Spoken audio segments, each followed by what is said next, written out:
City news ಕನ್ನಡಗೆ ಸ್ವಾಗತ. ನಾನು Shweta S M. ಧಾರವಾಡದಲ್ಲಿ 74ನೇ ಕ್ಷೇತ್ರದ ಅಭ್ಯರ್ಥಿಯಾದ ದೀಪಕ್ ಚಿಂಚೋರೆ ಪರವಾಗಿ ಮತಯಾಚನೆ ಮಾಡಿದಂತಹ ಮಾಜಿ ಕ್ರಿಕೆಟ್ ನಾಯಕ ಮೊಹಮ್ಮದ್ ಅಜರುದ್ದೀನ್.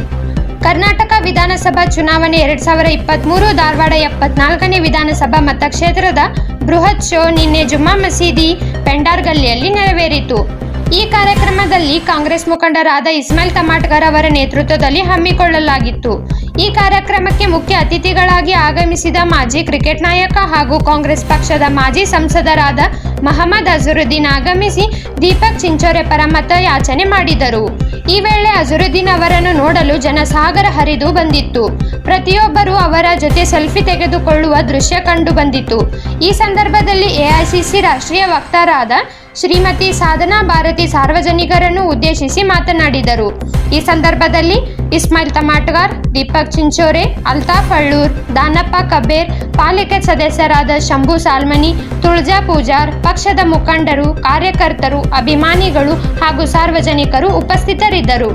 आजकल क्या चलाया जा रहा है न्यूज चैनलों पर? एक बात कह दी जाती है प्रधानमंत्री जी के द्वारा, जब कांग्रेस पार्टी अपना गारंटी कार्ड रखती है, कांग्रेस पार्टी अपना घोषणा पत्र जारी करती है, तो कांग्रेस पार्टी ने यह वादा किया है कि जब कांग्रेस की सरकार जब इस बार कर्नाटक में बनेगी तो हम 200 यूनिट तक मुफ्त बिजली देने का काम करेंगे। हम महिलाओं को मुफ्त बस में यात्रा कराने के लिए बंद करेंगे, फ्री टिकट देने का काम करेंगे, कोई किराया महिलाओं से बसों का कर्नाटक में नहीं लिया जाएगा। हर परिवार के अंदर प्रति सदस्य 10 किलो चावल देने का काम कांग्रेस की सरकार करेगी। साथ ही साथ बेरोजगारी भत्ता देने का काम कांग्रेस की सरकार, चाहे बजरंग दल हो, चाहे कोई भी ऐसा संगठन हो, हम उसे बैन करने के लिए प्रतिबद्धता दिखाने का काम करेंगे। लेकिन जब ये बात कही गई तो मोदी जी सामने आए और मोदी जी ने कहा, अरे ये तो बजरंग बली पे ताला लगाने की बात कर रहे हैं, पहले राम पर ताला लगाया था। अरे भूल गए कि राम पर ताला भी कांग्रेस ने खुलवाया था और हिंदू मुस्लिम की एकता का नारा भी कांग्रेस पार्टी ने हमेशा लगाया था।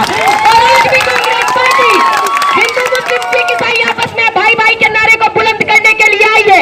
मैं बताना चाहती हूँ कि सन 2017 में मध्य प्रदेश के सतना में कुछ युवक पकड़े गए जिन पे की आरोप लगा कि ये पाकिस्तान की जासूसी, पाकिस्तान को जासूसी कर रहे हैं हिंदुस्तान की।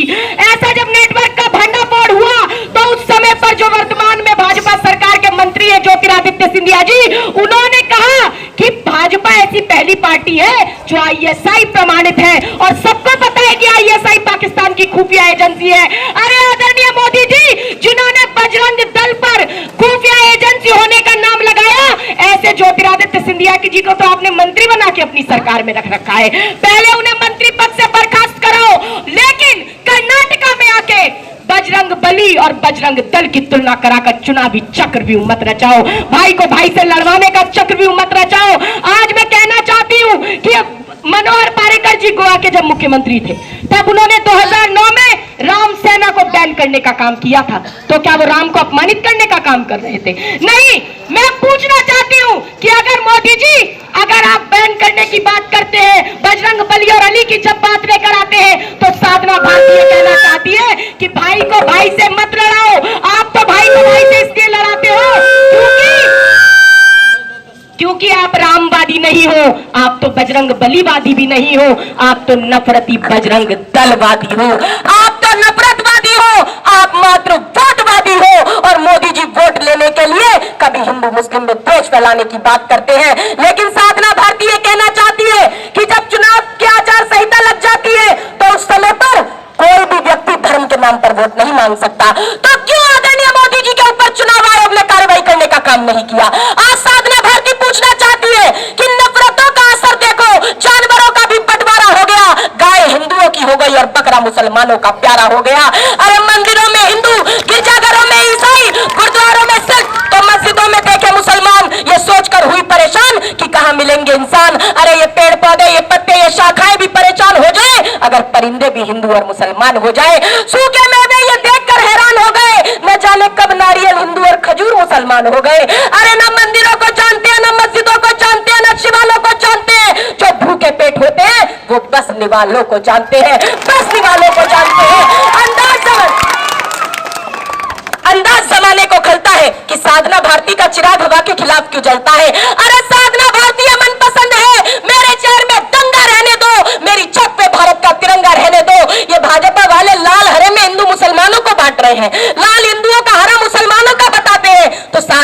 तो ये सोचकर परेशान हो जाती है कि अगर सारी सब्जियां हिंदू और मुसलमान हो जाएंगी तो क्या टमाटर, गाजर और चुकंदर जैसी सब्जियां ही हिंदू गृहिणियां पकाएंगी। मैं सोचती हूँ ये बेचारा कलिंदा और ये तरबूज कहाँ जाएगा, ये तो अंदर से हिंदू और बाहर से मुसलमान ही कहलाएगा। अरे संगत का असर होता है सब्जियों के साथ साथ ये पेड़ पौधे अगर हिंदू मुसलमान हो जाएंगे तो क्या हरे पेड़ पौधों से ऑक्सीजन लेने हम हिंदू नहीं जाएंगे? क्या हरे पेड़ पौधों पर लगने वाले लाल फलों और फूलों को मुसलमान हाथ नहीं लगाएंगे? क्या प्रकृति द्वारा बनाए गए इस एकता के बंधन को ये भाजपाई कट्टरपंथी रोक पाएंगे? अरे ये भाजपाई कट्टरपंथी नहीं तोड़ पाएंगे जब कर्नाटका और हुबली धारवाड़ वेस्ट विधानसभा क्षेत्र के लोग आने वाली हमारे इस चुनाव में हाथ के पंजे के सामने वाला बटन दबाएंगे। आदरणीय दीपक चिंचोरे जी को भारी बहुमत से विजयी बनाएंगे। आदरणीय दीपक चिंचोरे जी को अपने यहाँ का विधायक बनाकर अपने क्षेत्र में एकता की कांग्रेस का तिरंगा फहराएंगे। आज साधना भारती यही कहने के लिए आई है। आज मैं पूछना चाहती हूँ कि बजरंग दल में तो मोदी जी को बजरंग बली दिखाई देते हैं, मगर वो बजरंग बली जो भगवान राम जी के परम भक्त हैं, जिन्होंने माता सीता के बचाने के लिए पूरी लंका को फूंक दिया था, और आज वही सीता माता की बेटियां दिल्ली की चौखट पे पहलवान बेटियां आज अन्याय की मांग कर रही हैं, अन्याय के खिलाफ लड़ाई लड़ रही हैं। अरे मोदी जी का एक सांसद है ब्रजभूषण शरण सिंह, जिस पर एक नाबालिग बेटी सहित 7 पहलवान बेटियों के यौन शोषण का आरोप लगा है। और वो यौन शोषण का आरोप किसने लगाया है? अरे वो गौरव बेटियां जो हमारे देश के लिए अंतर्राष्ट्रीय ख्याति प्राप्त करके हमारे देश के तिरंगे को विश्व पटल पर लहराती है। आज वो बेटियां न्याय की मांग कर रही हैं, परंतु मोदी जी मौन है। याद करिए, लगभग 5 साल पहले एक कुलदीप सेंगर नाम के बीजेपी के बाहुबली विधायक पर एक नाबालिग बेटी ने यौन शोषण का आरोप लगाया था। वो बेटी चीखती रही, चिल्लाती रही, मोदी जी की गूंगी, बेरी और अंधी सत्ता के गलियारों में न्याय की गुहार लगाती रही, लेकिन मोदी जी मौन रहे। और आज 5 साल बाद फिर वही दृश्य है जब भाजपा का एक ब्रजभूषण शरण सिंह नाम का बाहुबली सांसद है, आज एक नाबालिग बेटी के साथ साथ 7 पहलवान बेटियां आज यौन शोषण का आरोप लगा रही हैं। बीजेपी की गूंगी, बेरी और अंधी सत्ता के गलियारों में फिर से इंसाफ की आवाज लगा रही है। आज भी मोदी जी मौन है, कर्नाटक चुनाव में व्यस्त है। अरे मोदी जी जाग जाइए, बेटी बचाओ और बेटी पढ़ाओ के नारे का मर्म समझ जाइए। लेकिन मोदी जी मर्म नहीं समझेंगे, क्योंकि ये तो बलात्कारियों और अपराधियों को संरक्षण देने वाली पार्टी आज बन गई है। हमें ऐसी पार्टी को मुंहतोड़ जवाब देना है, क्योंकि नारी परामर्श में मंत्री, गृह कार्य में दासी, धर्म कार्य में धर्मपत्नी, इसने करते हुए माता विलास में रंभा और पीड़ा में मित्र का स्थान रखती है। ऐसी नारी को अपमानित किया जाता है। नारी का सम्मान होना चाहिए, और जो व्यक्ति एक नारी का सम्मान नहीं कर सकता वो अपनी माँ, बहन और बेटी के साथ साथ भारत माता का भी सम्मान नहीं कर सकता, भारत माता का भी सम्मान नहीं कर सकता। और इसीलिए आज आपकी ये बेटी आपके बीच में आई है। जब मैं कर्नाटक विधानसभा चुनावों के लिए मैंगलोर सबसे पहले पहुंची, उससे पहले मैं दिल्ली के जंतर मंतर गई थी, और मैंने विनेश फोगाट जी, साक्षी मलिक जी और बजरंग पूनिया जी से बात की। उनके धरना प्रदर्शन में उनका समर्थन किया, उनकी न्याय की आवाज को बुलंद करने का काम किया। मैंने पूछा कि जब किसी आम आदमी पर अगर पॉक्सो एक्ट लग जाए, पॉक्सो एक्ट नाबालिग बच्चे के साथ यौन शोषण में पॉक्सो एक्ट लगता है, अगर पॉक्सो एक्ट किसी आम आदमी पर लग जाए तो उसकी तत्काल गिरफ्तारी हो जाती है, उसके सारे रिश्तेदारों को उठा लिया जाता है कि आरोपी पकड़ में आ जाए। मगर ये कैसा कानून है कि ब्रजभूषण शरण सिंह पर पॉक्सो एक्ट लगा हुआ है, परंतु अभी तक उसकी गिरफ्तारी नहीं हुई है। ब्रजभूषण शरण सिंह ने मीडिया में खुद ही कह दिया, अगर मोदी जी कहेंगे तो इस्तीफा दे दूंगा, जेपी नड्डा जी कहेंगे तो इस्तीफा दे दूंगा, अरे अगर अमित शाह जी कहेंगे तो इस्तीफा दे दूंगा। इसका मतलब भाजपा की मंशा ब्रजभूषण शरण सिंह को गिरफ्तार करने की नहीं है। ऐसी महिला विरोधी भाजपा, ऐसी राम विरोधी भाजपा, ऐसी आज किसान विरोधी भाजपा, ऐसी युवा विरोधी भाजपा को आपको मुंह तोड़ जवाब देकर दिखाना है, और आने वाली 10 तारीख को हाथ के पंजे के सामने वाला बटन दबाना है।